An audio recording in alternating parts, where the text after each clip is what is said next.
હાલો દોસ્તો, કેમ છો બધા? મજામાં હશે. અત્યારે હું જુનાગઢના દામાકુંડમાં આવ્યો છું, તો દામાકુંડનો નજારો તમને બતાવું તો તમે અહીંનો નજારો જોઈ શકો છો.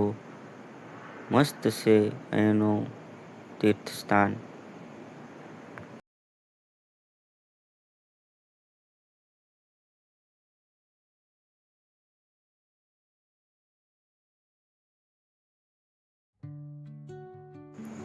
તો દામોદર કુંડ ગુજરાત રાજ્યના સૌરાષ્ટ્ર પ્રદેશમાં આવેલા જુનાગઢ ખાતે ગિરનાર પર્વત તળેટીમાં આવેલો એક કુંડ છે. તે પ્રખ્યાત યાત્રા સ્થળ અને રાજ્ય સંરક્ષિત સ્મારક છે. દામોદર કુંડ ગિરનાર પર્વત ગિરનાર તળેટીમાં આવેલો દામોદર કુંડ એક અત્યંત પવિત્ર અને ઐતિહાસિક સ્થળ છે.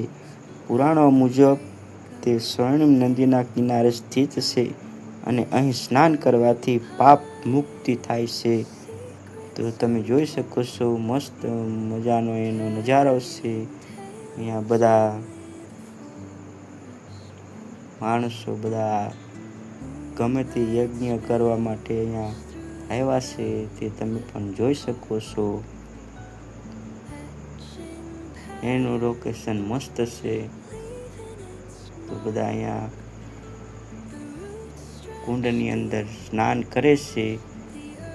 નાના નાના છોકરાઓ પણ અહીંયા સ્નાન કરી રહ્યા છે, તે તમે પણ જોઈ શકો છો.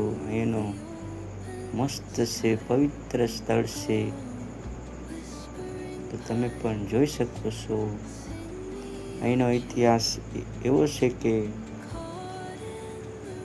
અહીંયા નરસિંહ મહેતા રોજ સ્નાન કરતા હતા એવું માનવામાં આવે છે. આ જગ્યા પર તમે પણ નરસિંહ મહેતાની અહીંયા પ્રતિમા પણ લગાવેલી છે, તે તમે પણ જોઈ શકો છો. મસ્ત મજાની અહીંયા પ્રતિમા છે અને અહીંયા ઉપરથી તમે જોઈ શકો છો, મસ્ત કુંડ દેખાય છે. આજુબાજુનો નજારો પણ તમે જોઈ શકો છો. મસ્ત મજાનો છે આ ગિરનાર.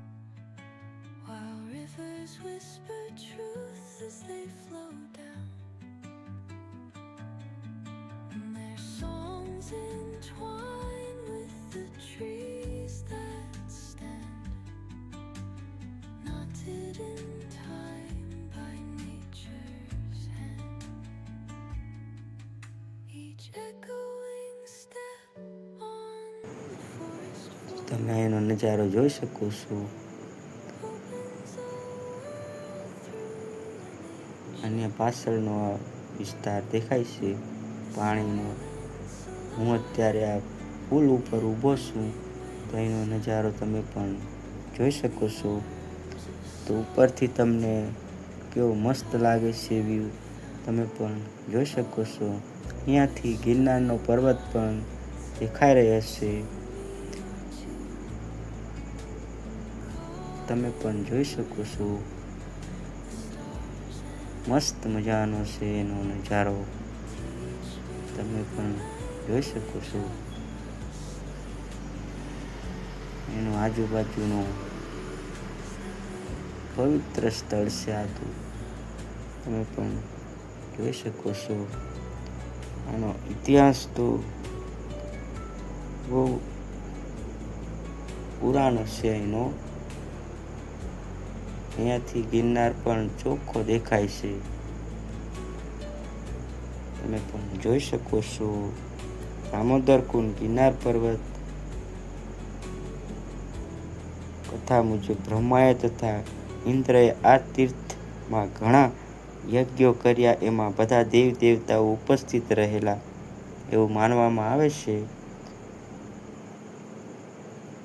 અહીંયા પણ માણસો કંઈક યજ્ઞ કરાવે છે કોઈકનું.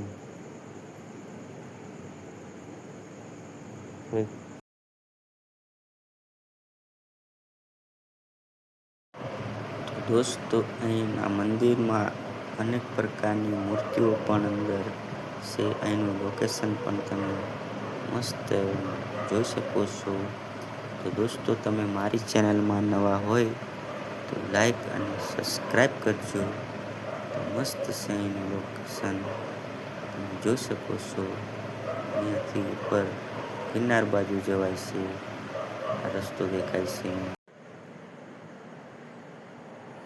તો દોસ્તો, તમે મારી ચેનલમાં નવા હોય તો લાઈક અને સબસ્ક્રાઈબ કરજો. તો ફરી મળીશું નવા વિડીયાની અંદર. ત્યાં સુધી બાય બાય.